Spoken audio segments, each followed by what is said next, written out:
is Nicole. Hi. And Mama K. Hi, everybody. Hey.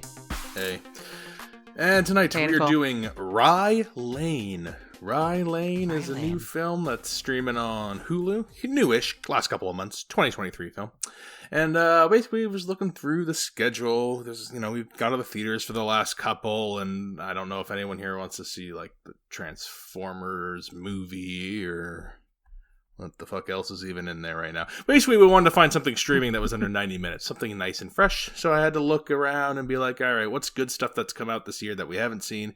This is getting some nice acclaim across the board. I actually hadn't heard about it. And I was like, under 90 minutes, high reviews, the classic convince Nicole, Jess, anyone. I thought it was on my list. It wasn't on my list? Nope, this isn't found from you. You found other things that were not this. I looked at this and didn't put it on my list because I thought nobody would want to watch it. So that's interesting. Yeah. I wonder. You'll have to tell me why you thought that, because interesting. Nicole, I'm assuming you know about nothing. I think I told you the plot 30 seconds before it started. I'm assuming that's when you found out about it. I don't even remember you telling me that. So sorry, I didn't mean to overstate your knowledge. I apologize. Spoiler. Two youngsters are reeling from a bad breakup, and they connect over an eventful day in South London. Nice and simple. This has some high scores. 98 on Rotten Tomatoes, 89 at the audience, 7.3 on IMDb. It is the directorial debut of Rain and Alan Miller. Your DB? Yeah, IMDb. Okay. I wonder how many times you guys say that stuff. I don't hear it. Maybe I'll hear it later when I have to edit it all. It's a two-hander. Stars Vivian Oprah and David Johnson, not the running back from the Arizona Cardinals, but an actor who is on an HBO show. Or the other 5 million David Johnsons in the world. Right. And not Oprah Winfrey, Vivian Oprah. So, no, this is not a romance between that would be a weird one. Between David Johnson, the running back, and 60-year-old mega mogul Oprah. Yeah. I'd watch the shit out of that. That'd be kind of good. She's like, oh, I don't really watch football. Goes to a game. David's playing. I see it. She just broke up with Stedman. Oh, no. Yeah. No, not Stedman. So Rye Lane. Those are all the scores for it. It's on Hulu now. I don't have any. Do you have any other preamble going in? Okay, why did you see this and you didn't think anyone would want to see it? Why didn't you think anyone would want to see this? Because I think it fell into the genre of rom-com or romantic movie. Maybe not so much calm. I find it calm, but and I thought no one's going to want to see this. I saw that it was high score. I figured I was probably going to watch it anyway. So when it came up on the schedule, I was like, oh yeah, another pick from my list. That's crazy. That's all we've been doing recently. I was gonna say, if you sent this one over, I would have plugged this one in. And yeah, we have been doing some more comedies, romantic movies. Like we've been dabbling. We've been dabbling. So if you haven't seen Rye Lane, it's on Hulu. And like I said, it's only 82 minutes. Very scant. High reviews. So low risk, high reward. You might have to watch commercials, though, because Hulu, unless you pay to not have them. So we are going to spoil it here now. So this takes place all in one day in South London. Our main characters are Dom and Yas. They run into each other when Dom is crying in a gender-neutral toilet over a breakup that he has had for the last couple of months. That's at an art exhibit for a mutual friend of theirs. And they kind of have an awkward meetup, and then they hit it off a little bit. And they're they happen to be walking home the same way through Rye Lane Market together, and they start to kind of bond a little bit, talk about their breakups and all their little, they do like little cute rom-com shit. And the day has some things that happen, some antics, some back and forths. There's some filmmaking choices where they show like flashbacks and do like, some creative things here and there that we'll talk about. But it's a pretty straightforward, meet cute rom-com, and yeah, let's go into it from there. Nicole, what'd you think of Rye Lane? The fuck does meet cute mean? Why are people saying that? Oh, it's a meet cute. I hate that phrase. It's because they're two cute pieces of meat. No. No.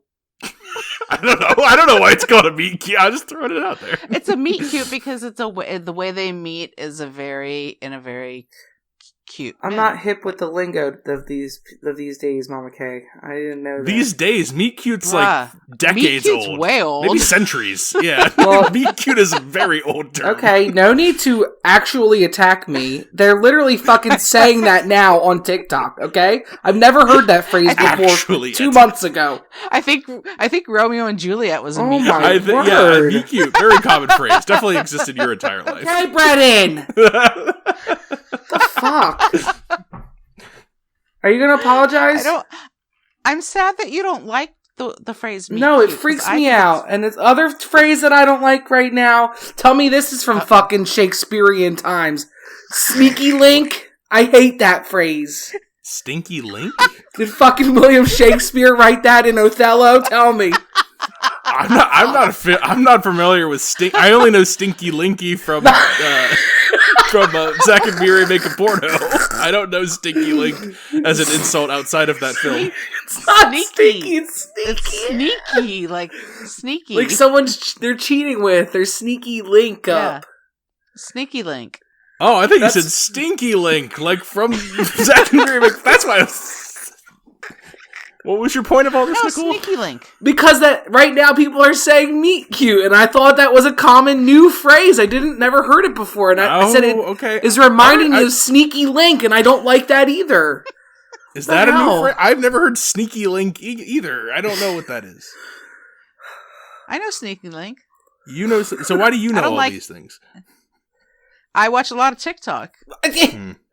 My point exactly. I watch a lot of TikTok. Yeah, Jess should probably know. I don't know why we don't start reviewing TikTok because, sneaky link. Yeah, I don't like either of those phrases, regardless of their age. I like meet cute. I don't like sneaky link.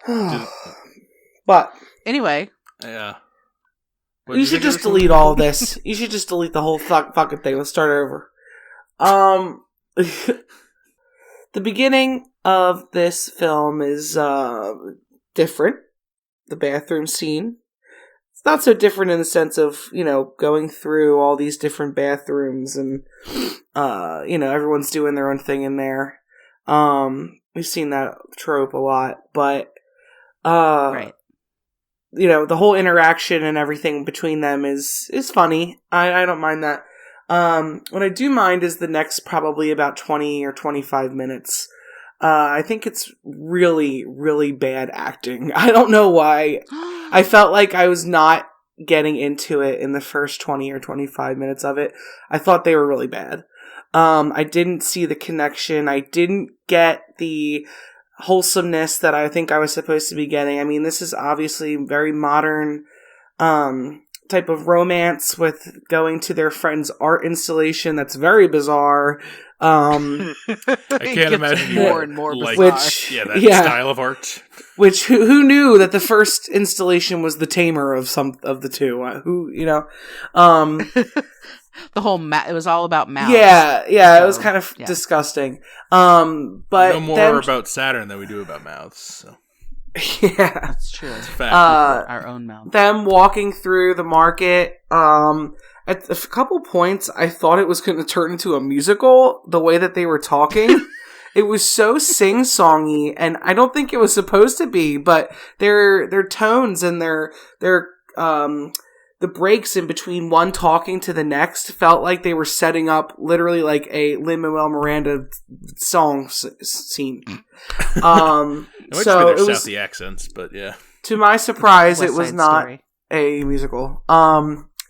Yeah, I feel like I felt like the beats were off with how they were speaking back and forth. Like they weren't giving each other time to think and respond. They were just reading lines. That's how I felt about the beginning.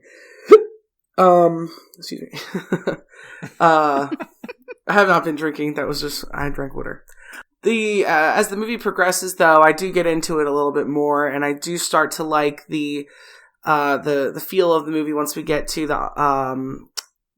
the auntie's house and what we're doing there with all the Jamaican funness, the barbecue, amazing. And sneaking into the other ex's house. That stuff's really where it gets interesting and gets entertaining to me. I was not on board for the beginning. That I was really like, wow, I think these people are not good at acting. And, my opinion changed after that, but it wasn't not off to a good start. They won you over eventually, but it was a rough opening act. Yeah. Mom, okay? I love this movie from jump. Oh, I loved okay. I loved the beginning bathroom scene. I shouldn't say I love the end. The end was very this is something that's been done before. This is like an homage to Before Sunrise. It's all takes place in one day. We say it all takes place in one day, but it really doesn't, because there's a point in time. The very end is, several days later, or maybe even weeks later. Sure. But, yeah, I guess. Yeah, I'll give you that. but the bulk of the movie and what we learn about everybody and how things unfold is all in one day. I totally believed them. I particularly thought that the girl the woman who played Yaz was really striking and spectacular.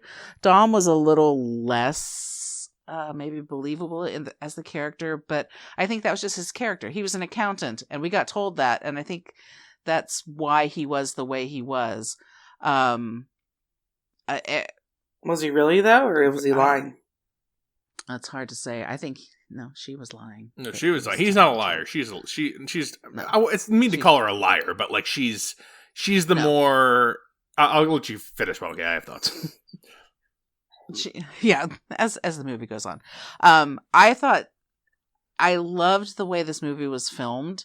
When you say you thought it was going to be a musical, I understand. When you said that, I'm like, oh yes, I understand what you're saying, because everything was perfect. Like everything was perfectly planned. When you're saying that they were talking to each other, but it sounded like they were reading lines, I get that, but I think that. But that worked for me. Like that fast talking reminded me like of Succession or something like that, where everybody's just like, sure, you have to be reading lines because nobody thinks of things that quickly. But I think it's really great Sorkin-y storytelling and screenwriting. Yeah.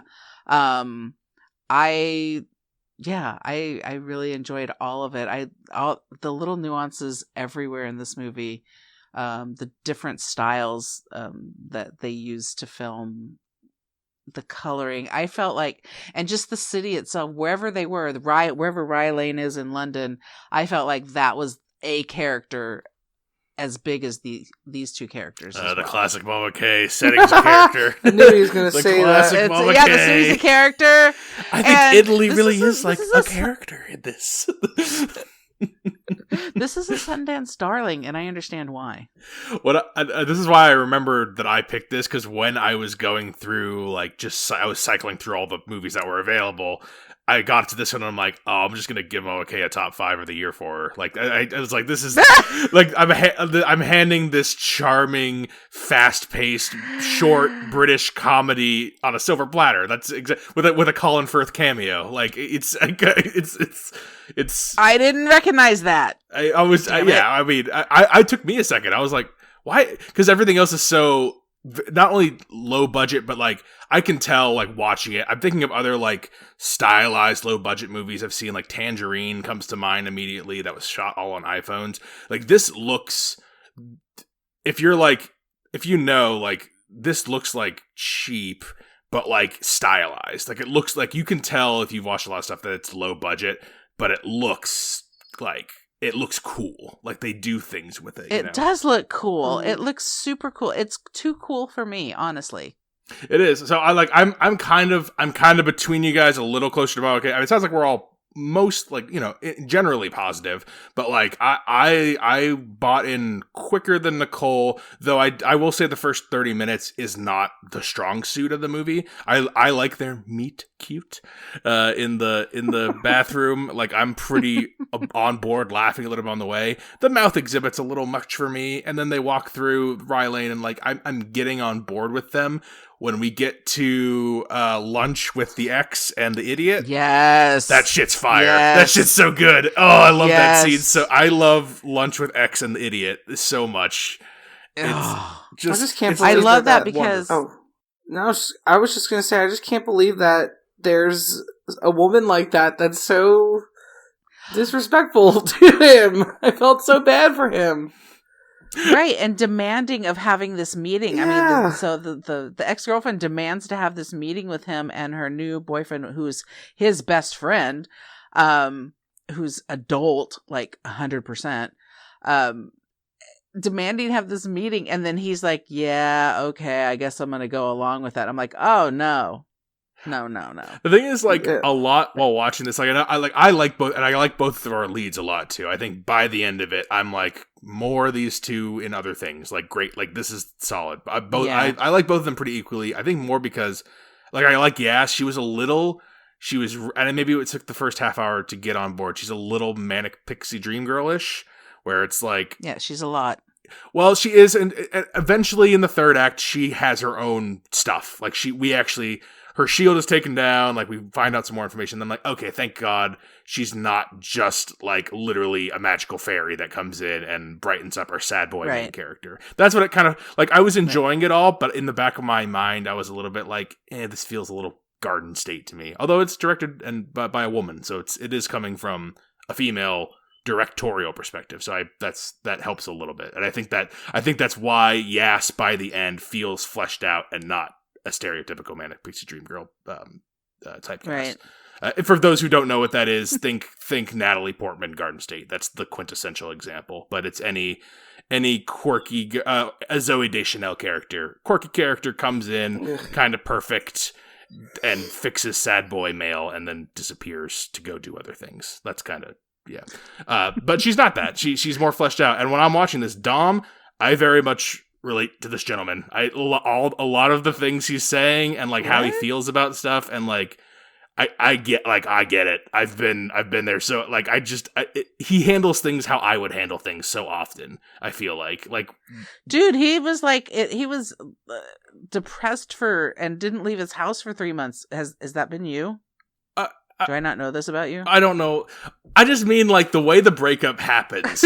Like, he's going to the movie, he's getting her exactly what she wants because she's particular. I'm like, yeah, that's fine, I'll do it for you. Like, that's what I would do. Like, of course I would do that. And then she says, hey, I'll be late, and kind of like I don't give half a shit of this nearly as much as you do kind of way. And then that's when she sees the friends in there. And instead of confronting her, he just goes in and sadly watches the movie. I'm like, this is 100% what I would do. All of this, I would 100% get the not accusing Nicole of being yes, but if this was that situation, Nicole wants your snacks, very particular. Yeah, of course I would do that. I'm gonna be late. I don't even really want to go anyway, but I'm gonna be late. Okay, gotcha. And then I see that you're cheating on me in the background, and instead of doing anything, I just go in the movie and cry. Like that's exactly what I would do. Oh, like that's Nicole. Do you see that as do you see that happening? Not do you see that? Well, happening hopefully life, not now. Do you see that being part of his personality? No, but I'm talking about. I can see that being the result if that ever were to happen for sure. Because I'm not. Because as confrontational I am about certain things, I'm not confrontational with that. Like because like in my head, like it's when people are always like. This isn't exactly the movie, but like people are like, I hate my ex. I'm so mad at my ex. That is a kind of a foreign concept to me. Like any ex I've ever had of any capacity, I don't have any ill will towards any of them, and they all broke up with me. I've never been the dumper. Like I don't have it in me to hate someone I once cared about like that. I don't like. Oh my god, you are Dom. I am Dom. I really am. I understand where he's coming from. Like, I don't have it in me to hate you because I loved you for 6 years, and it just hurts that you did this to me. Why did you do this to me? That's how I feel, and that's why I understand. And that's why throughout this whole thing, Dom's many of his actions and his behaviors, the way he interacts at the awkward party, and like he gets his swag at times. Like, and I feel that too. Where it's like, oh, you get in the groove and you're going. And then you remember you're nothing, and then you shrink up. Like I totally like Dom was me 3 or 4 years ago. I remember being like this almost. So I really connected to him a lot. And then Yas is just fun. Yas is such a fun, interesting, lived-in character. After she gets over the manic pixie hump. Yeah. Nicole, what won you over? Or were you just in shock that my love of Dom? Yeah, I mean, you got a lot going on. It's all yours, man. All yours. You know, I feel bad for both of them. For Yaz, I know, you can tell that her pride is just shattered after her breakup, and that's why she lied about it to him. I feel like it's a really weird. I'm not quite on board with the one day we've been together, and it's turned into this whole thing. They really must have been on bad, going south. For each of them, if they're this latched on after 10 hours of walking around a town. Yeah, I don't know.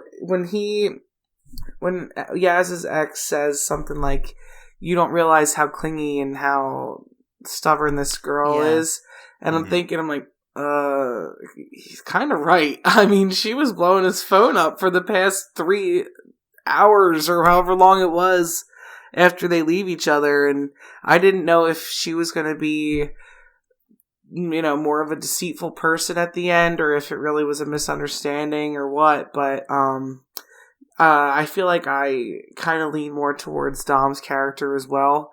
I feel bad for him. I like him a lot. Good, you married him. Yeah. You married him, so I hope you like him. Good, you married him. So that's good that you like him. Does that make you the manic pixie dream girl? Well, me? No. I don't think so. Yeah. You are from the Garden State. I'm more of like a gremlin in the background or something. What do you call it? More like gremlins. Don't feed you after midnight.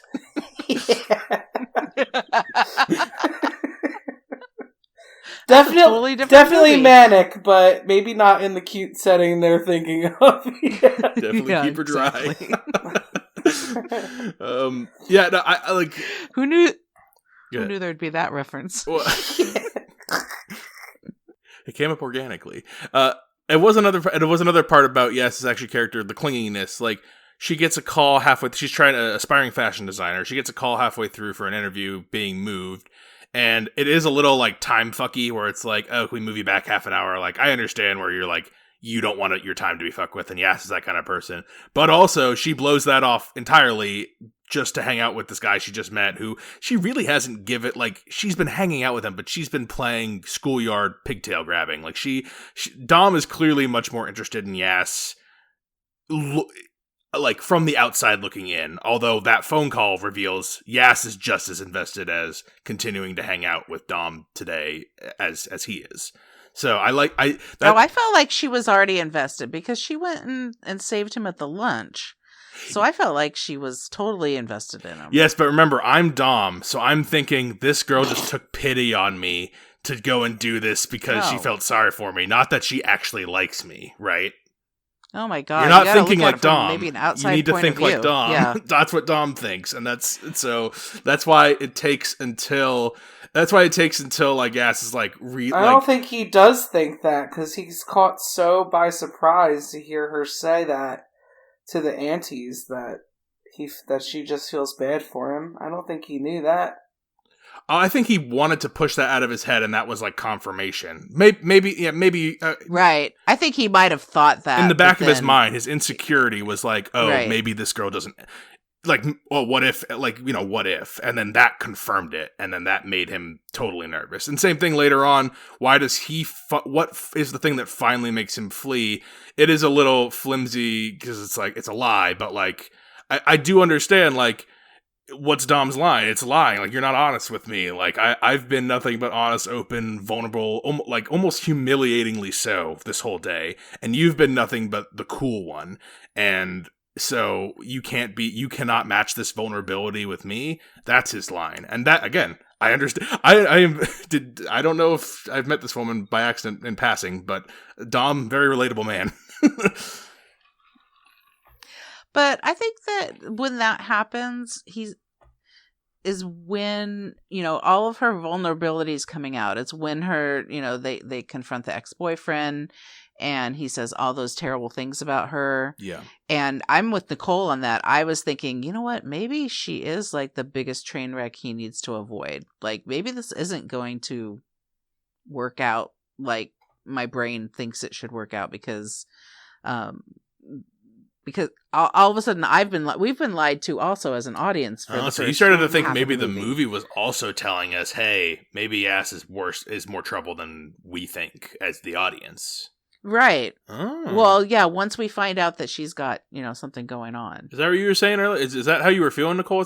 I didn't realize that was to that extent where you're like, oh, maybe Yass isn't our lead interest love. Maybe she's a twist, like, that's literally villain. That's literally what the ex says, and I know, but we're not supposed to believe. I guess I took as not? Like I'm.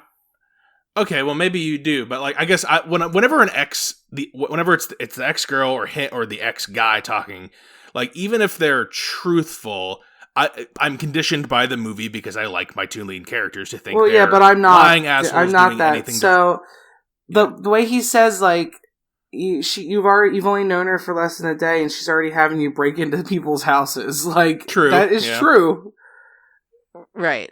Maybe she has underlying intentions or something. We don't know her. But I mean, wow, it is I really am too dumb. I was too sucked into her. I was too sucked into her shtick that I didn't even really. I never considered that they wouldn't be. That they weren't like, oh, meet cute again, meet cute. They're just too cute. They're too cute together for me to think that either of them want anything but each other. Like from midpoint or something. Like, I don't know. Like, I don't think I have the best opinion on it because, as I mentioned in the beginning, I did not like either of them in the first 20 minutes. I thought they were so very boring and that they were weird and they talked over each other or something and it wasn't right. So, I don't know if I really have the best opinion about that.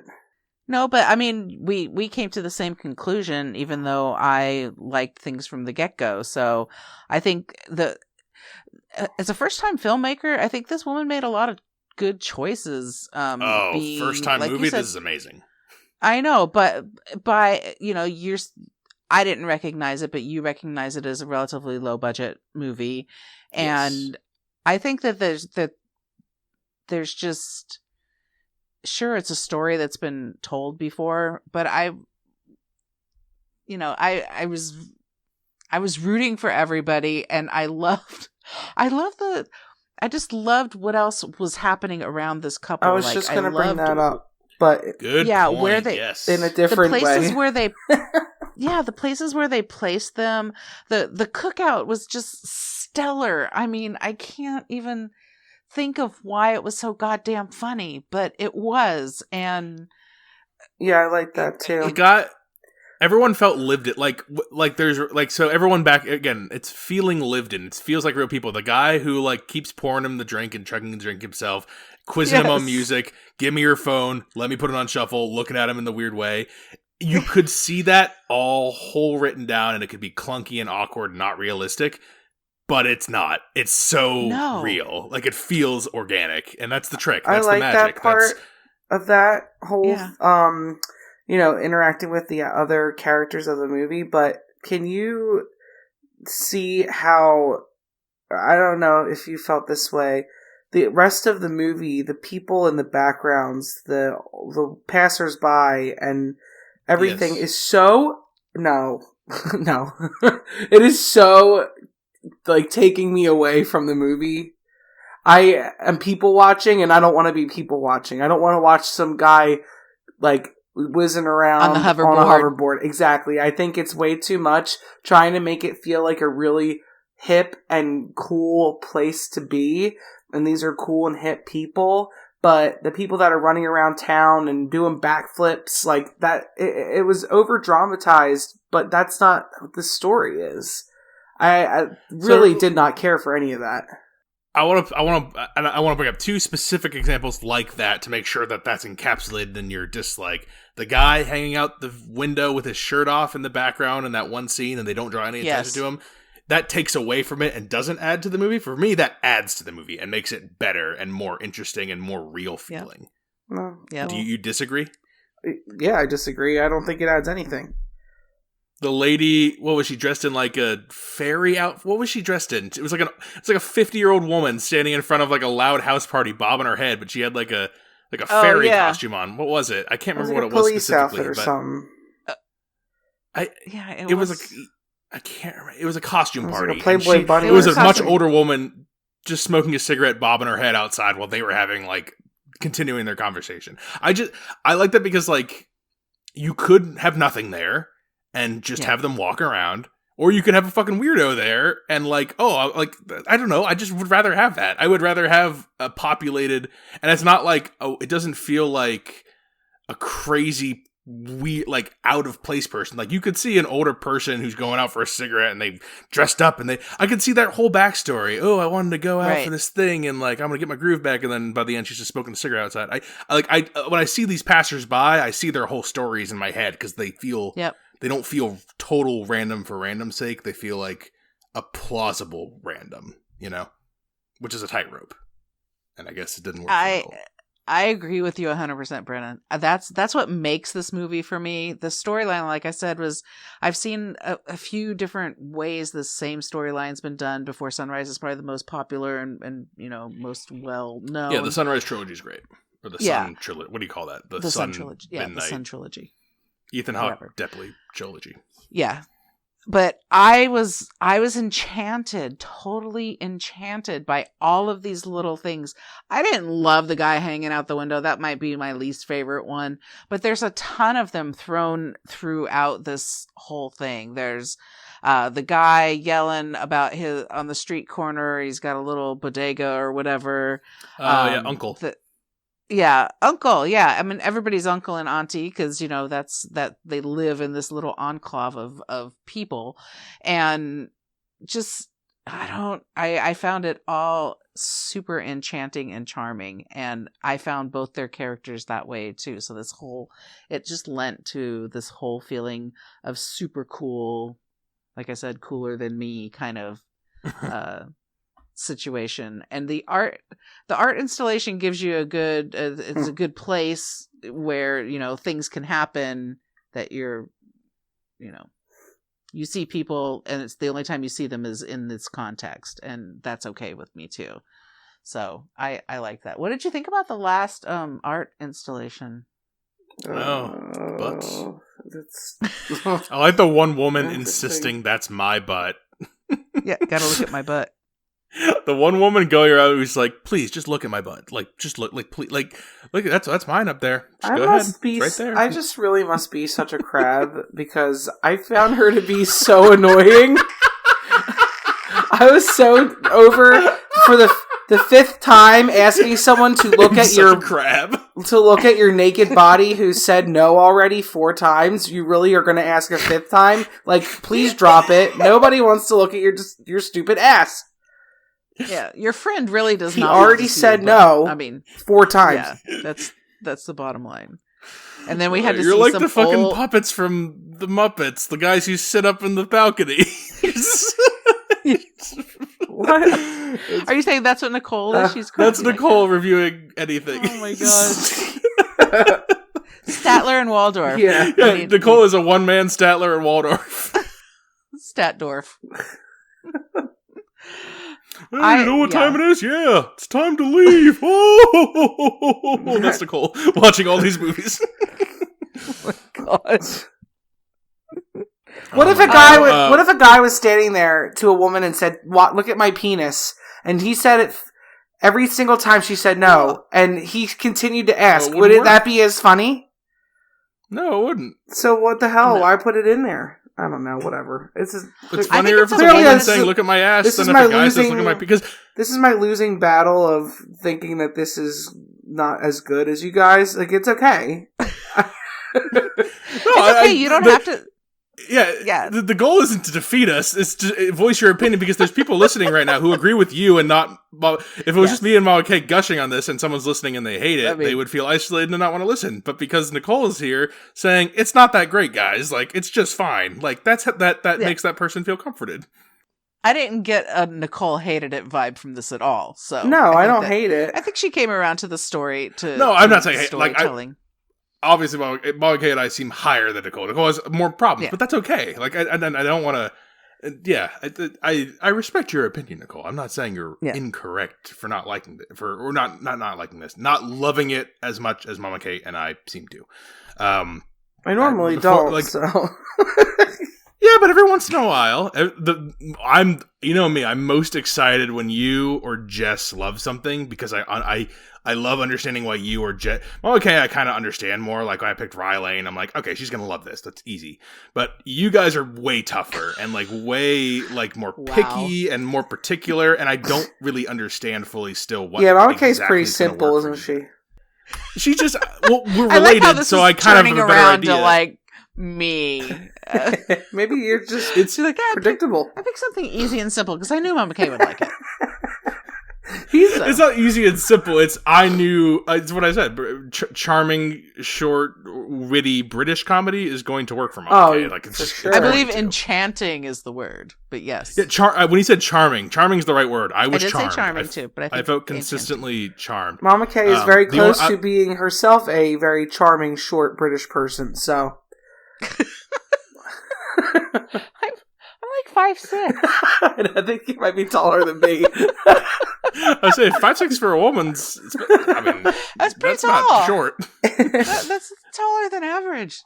Dang. The ending isn't my favorite. It's just kind of fine. We have to kind of button it up. But it's not bad. Yeah. Like, it's not... It's kind of the classic running through the airport, running through the busy mall, whatever it is, you know. She's on the boat, and they had... At least it does the writing buttons, where, like, they did the thing earlier. There's two types of people who wave and don't, and all that stuff. So at least it has, like, story beats that fit, and then they, you know, meet up with each other, and they kiss, and that's basically how it ends. So... Wait a minute. Like, is Nicole a waver or a not waver? What do you mean? Do you wave from a boat? Do you wave at people on a boat? Waved at people on a boat? No, I don't. I don't wave. I wave. Was that predictable? It was actually, because remember what you guys said. There's two types of people: people who wave at boats and people who hate fun. And you just said something like, "Maybe I hate fun." And then there's people who are simple, and that's me. Sometimes I do wave. I won't lie. Tell me, you're in the right mood. Tell me how this movie missed literally the biggest cliche it could have added to all the other cliches that it had. Which was, why at the end of this movie did they not fucking drive away on a moped? Why didn't they drive away on the fucking motorcycle? He took the course! You're right, Nicole. Good job. They should have done the moped. Oh my god, I was so disappointed. Listen to us just fixing movies left and right. Unreal. We have actually done this in the last couple where it's like, these are good movies. Here's what I would do to these one or two scenes that I didn't love to just make them. And like, again, this one maybe it's a little different for a movie like this because I want to talk about like the low budgetness. This is what I noticed when there are scenes like one of the ones that was most obvious to me is they're walking to break into the guy's house, or not break in, whatever, try to get in with the guy's house, and it's in like an alley. Yeah. A lot of it's very fisheye lens, and they do that throughout this movie, very fisheye lens, and like far out 0.5x zoom. And I'm almost positive they do that. One, because like they're filming a lot of location here. They're using score and music to sometimes cover up sound. Like sometimes they'll be talking, but there'll be music playing, and it's a stylized choice, but it's also a choice of, you know, sound, like keeping the sound right. And then when I'm seeing those visual shots and like I'm seeing like, oh, like this is very fisheye, very warped around the edges. It's kind of like Soderbergh's No Sudden Move, that like noir one, Mama K, you and I did a year or two ago, where it's like, I don't know what this was filmed on, but it looks like it was filmed on like low budget stuff. And like they kind of use, like, I feel like everything was very cramped. They were very close to everybody, so they had to use these lenses to make it look further back and further apart. And then you'll notice a lot of times they do it too, like when they're in bathrooms or when they're at the woman's door for the doorbell. Like they make it stylized so that it looks cool and interesting. But if you actually look at what's happening, it's because they're cramped. They're in a small space. They don't have like, they're not on a set. They don't have flexibility. So it's a lot of like ingenuity and like figuring it out as you go on. Guerrilla filmmaking is what it feels like to me as someone who like watches this crap over and over again. I bet you this cost $1 million or $2 million to make. Like, I bet that this was pretty cheap. Not just because there's no names in it, but it was a directorial debut, but because it looks stylized and slick, but like you can tell that they're taking shortcuts. But I don't. Clearly, it didn't distract for either of you, people who, are just watching the movie for the entertainment value primarily. The fisheye thing did. I wanted to bring that up actually because the only time I really noticed it was when they were breaking into the ex's house to steal a really terrible album. By the way, yeah. So, you don't like the low end theory? No, that's the only time that I really noticed that, and I thought it was just a stylistic choice. But you're right. There may be stylistic choices here that are based on necessity. Yes, but I think. But I love that. I really like. Yeah, I think she did a great job, like with what she had, and excellent. It kind of was like, what is her next film going to be? Is it going to be a bigger budget film, and therefore maybe it's not going to be? I'm already worried about the sophomore slump for her. You know what I mean? Well, it could be like the Mallrats syndrome, where like Clerks is amazing because Clerks is dingy and terrible, and then you give him $10 million and he makes Mallrats, and it's like. It's fine, but like it's a pale imitation. Like sometimes when people are forced to work with a razor thin budget and like they're on the wire and they're on like a time crunch, like some people rise to the occasion and actually make better stuff. And I think we're judging her. Maybe she gets a big budget Marvel movie next, like fucking Chloe Zhao, and makes, like who knows? But like I can like this is noticeably small scale and noticeably like shoestring, and you have to try. But it's not in a way that makes it bad. It's a way where I appreciate how I can tell how hard it was to make it all work, and it works. I'm not distracted by it. I just notice it because I watch fucking hundreds of movies. So the average person, I don't think would be like, ew, this looks like if Jess saw this, she wouldn't be like, this looks bad. This looks old. This looks crappy. She would still think this looks nice and slick, but you can tell it's stylized that way. She did a great job, except for the lack of moped at the end. Nicole called it. She's 100%. Nicole was right. The ending needed a button. We had the karaoke button. I was so happy that they did that. I wasn't even thinking about like they made up their karaoke story and then they had to live it. Like great, I love it. I mean, it wasn't the perfectly executed scene, but like it works in the storytelling, and I like this film quite a bit. They rented the damn moped for 2 other parts. They should have just rented it for the third final part. They should have just I think you're right. That scene. Yeah. Right off into the sunset on the moped. Would he have been driving it though, or would she? He would have been driving it because he took the lessons. Yeah. They showed him taking the lessons. Right. No, that's right. Wait, did he take the lessons? Yeah, during their breakout period where they weren't talking, they showed him on. Maybe they go side by side. Then they each have their own at this point. No, they have to be on one. It's one. What about sidecar? One moped. What about she's driving and he's in a sidecar? No. Wow, way too. Ruining it now, Brennan. Still make him more emasculine than he was when we started the film. Right. Oh, Dom's a masculine now. The one that I've been saying I relate to very much this whole time. Well, if the shoe fits. I didn't say that earlier. You've said all of it. All right. Do we have any other comments for Rye Lane? No, I know you don't. I think it missed a couple marks. Well, it hit the hairy butt and seeing balls from the back mark. So, oh, true. Yeah, we're some. Well, the butt is, or we know more about Neptune than we do about the human anus. So, also, I really want to know why Wikipedia has David Johnson's birth year as unknown, 1993 or 1994. Like we can't ask him. Was it a leap year? I guess no one has. Well, I mean, he might be on social media. I can message him and be like, "Hey, what year were you born?" Just to clear it up, your Wikipedia page. Yeah, sure. You're probably. If he wants to clear that up, please contact us. What if I do it and he answers? Seems like a nice guy. Do it. If he's anything like his character, go ahead. Do it. We'll have him on the next show. No, I think our guest days are behind us. I don't know. Oh, that's too bad. Do we recommend Rye Lane? We'll start easy, Mama K. Yeah, I almost picked it, and you picked it, and then I like it. Yes. Nicole? Brennan, I think you should reach out to him. He did a YouTube interview with some lady I've never seen before on March 30th. And he's just reach out to David he's Johnson. Just sitting like with a white cement wall behind him, like at the gym. A lot. You'd be surprised. A lot of the stuff, like what did we do? Not so. I guess maybe you wouldn't be surprised. But remember when we did Something in the Dirt, Benson and Moorhead? They do that kind of shit all the time. They just they'll hop on any interview and talk movies because they love the craft and they love the storytelling and they love. He's got 13,000 followers on Instagram, so you can sneak in there.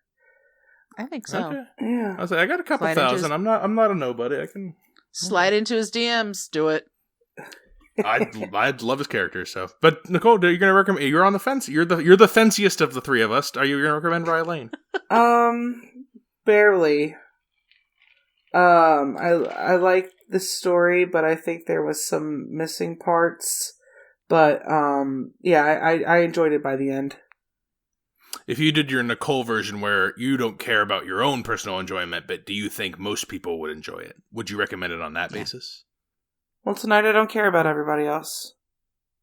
Tonight you care about the Nicole. Well, it's still a recommend, so I'll take it. Yeah, of course I recommend Rye Lane. Very charming, very nice film. That's actually been the theme of the last couple ones we've been doing. I've been charmed lately by movies, and usually I like crazy things. And, I've just been watching some really standard, charming things, and sometimes that's fine, too.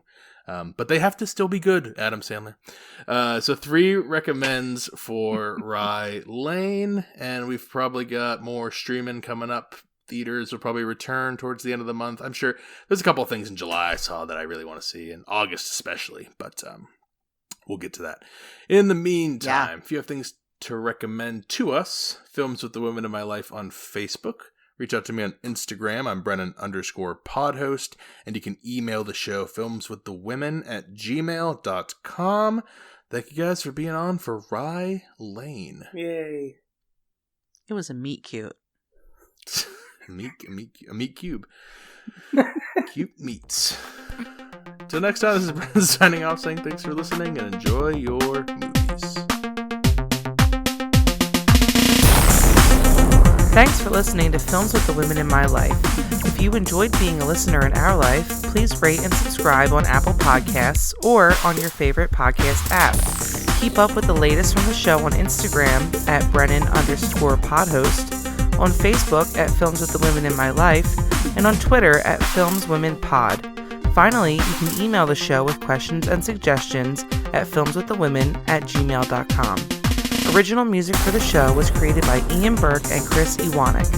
Original artwork created by Nicole D'Alessio. This show is produced by Brennan Snyder. Thank you again for listening and enjoy your movies.